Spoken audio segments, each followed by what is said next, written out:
Sairam, good morning children. In the last class, we discussed about nutrition and different types of nutrition. We have already learned that all plants prepare their food. By the process of photosynthesis, they prepare carbohydrate or glucose. Glucose is made up of carbon, hydrogen and oxygen. These carbon, hydrogen and oxygen are used to make proteins and fats. Protein consists of nitrogen. Our air consists of a lot of nitrogen, but plants cannot absorb this. Plants get this nitrogen in two ways. First way, the soil consists of certain bacteria, rhizobia, which can convert atmospheric nitrogen into soluble compounds.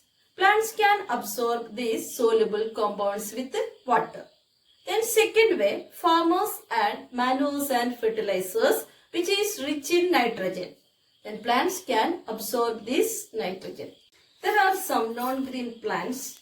They do not have chlorophyll. So they cannot prepare their own food and they depend other animals for their food. They have heterotrophic mode of nutrition.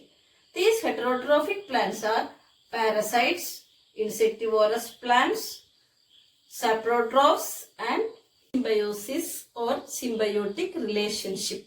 Parasites. Organisms collect ready-made food from the body of other living organisms. For example, Cuscuta or amarbel. It does not have chlorophyll and collects the food from the plant on which it is climbing. Second one, insectivorous plants.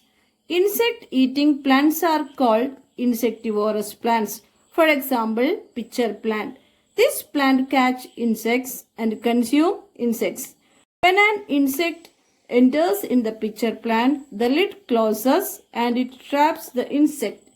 Then the insect is digested by digestive juices present in the plant. Pitcher plant has chlorophyll and carries out photosynthesis but does not get sufficient nutrient from the soil. So they eat insects and use the nutrition from insects. They are called partial heterotrophs. Third one, saprotrophs. Non-green plants live on dead and decaying plants and animals. They collect food from them. For example, mushroom, bacteria. They secrete digestive juices on the dead and decaying matter. This converts the solid matter into a liquid. They absorb the nutrients from the liquid. Last one, symbiosis or symbiotic relationship.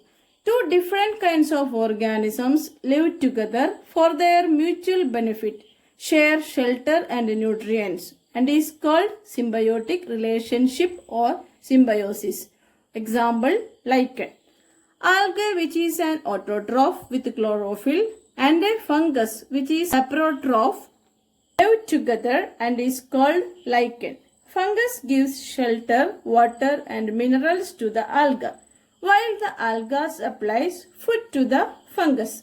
Such a relationship is called symbiosis. Plants absorb nutrients from the soil, so the amount of nutrients in the soil goes on decreasing. Farmers spreading some fertilizers and manures in the soil to overcome this. These fertilizers consist of plant nutrients such as nitrogen, phosphorus and potassium. Most crops require a lot of nitrogen to make protein. After the crop is harvested, the soil becomes deficient in nitrogen. The bacteria Rhizobium fix the atmospheric nitrogen and convert it into soluble compound.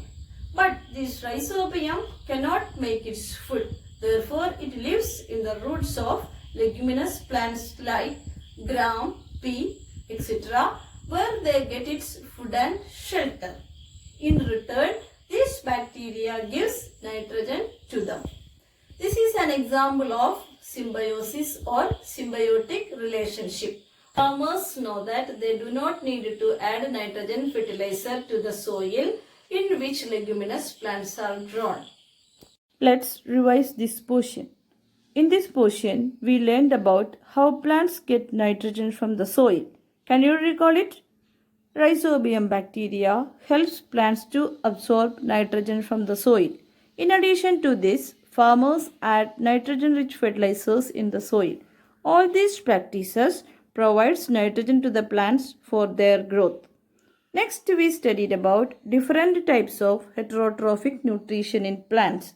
They are parasitic nutrition, insectivorous nutrition, saprotrophic nutrition, and symbiotic nutrition.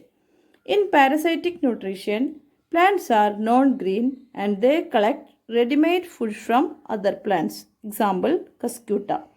In insectivorous nutrition, they are green and performs photosynthesis, but they catch insects and eat them to fulfill its nutrient requirement. They are partial heterotrophs. Example, pitcher plant.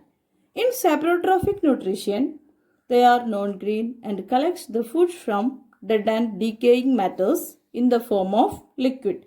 Example, mushroom. In symbiotic nutrition, two organisms work together for their mutual benefit. Example, lichen. That's all. Thank you. Study well.